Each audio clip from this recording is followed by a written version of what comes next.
Beginilah jalan yang saya lalui dan lamanya perjalanan yang saya tempuh untuk ke masjid. Okey saudara semua, Assalamualaikum. Jadi dikarenakan masih banyak rekan sahabat yang bertanya seberapa jauh jaraknya rumah saya dengan masjid, dan ada juga yang minta buatkan video ketika saya pergi ke masjid. Jadi kebetulan di hari ini adalah hari Jumaat.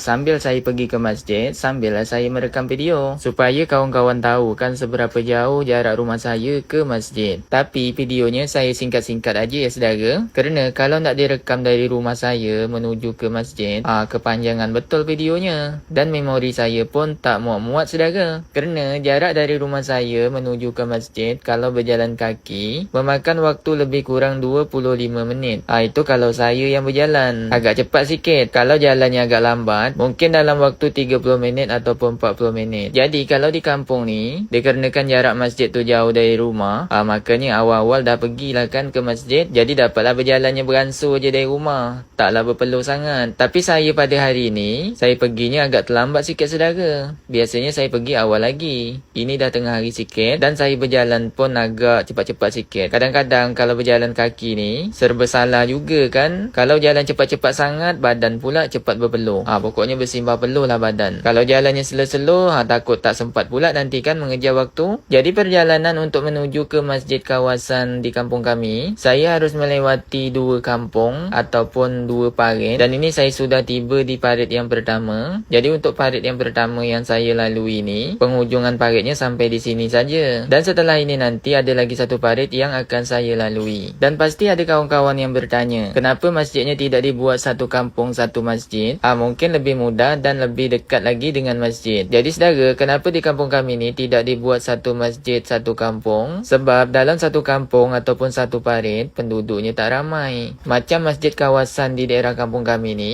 dalam 7 parit ataupun 7 kampung, cuma ada satu masjid. Kalau dibangun satu kampung satu masjid, nanti tak cukup pula jamaah salat Jumaatnya. Jadi begitulah ceritanya saudara. Dan ini saya sudah tiba ke parit yang kedua. Saya akan menyeberangi jembatan yang ada di depan ni. Jadi ini adalah kampung yang kedua yang akan saya lalui, dan masjidnya tidak seberapa jauh lagi. Oh ya saudara, jalan yang saya lalui untuk pergi ke masjid, macam ginilah modelnya. Di daerah kampung kami ni memang tak ada jalan bersemen. Jadi jalan yang kami lalui adalah jalan tanah gambut. Kalau lagi musim panas ni lawalah jalannya sikit kan. Tapi kalau lah sudah musim hujan, pokoknya jalannya lecahnya minta ampun. Jadi ini sekarang saya sudah hampir tiba di dekat masjid. Jadi di dekat masjid ni ada juga rumah-rumah orang masyarakat, walaupun tak seberapa banyak kan, kerana rumah-rumah orang di kampung ni jaraknya jauh-jauh, jadi tak nampak. Dan akhirnya saudara, sekarang saya sudah hampir tiba di dekat masjidnya, dan itu di depan sana adalah masjid yang ada di daerah kampung kami. Jadi satu bangunan masjid ini berkongsilah untuk 7 kampung. Kerana saya sudah tiba di dekat masjidnya dan waktu solat Jumaat pun sudah tidak lama lagi, jadi saya pun langsunglah untuk menuju ke kolam tempat berwuduk. Jadi kalau di kampung ni memang sudah ada dibuat kolam, bukan perigi ni saudara, sebab ukurannya lebih besar dari perigi yang kami biasanya untuk mandi. Kerana kolam ini memang dibuat khusus untuk ambil air wuduk, jadi ukuran kolamnya lebih 2 kolah lah kan. Cerita punya cerita dan singkat ceritanya, sekarang kami pun sudah selesai mengerjakan salat Jumaat. Lepas mengerjakan salat Jumaat tadi, kami pun langsunglah balik ke rumah masing-masing. Dan ketika saya balik ni dapatlah bersaing, kerana tadi saya perginya terlambat, jadi tak jumpa lagi dengan orang-orang yang pergi salat Jumaat. Kalau balik ni dapatlah saya bersaing saudara, dapat juga berbual kan sama balik ni.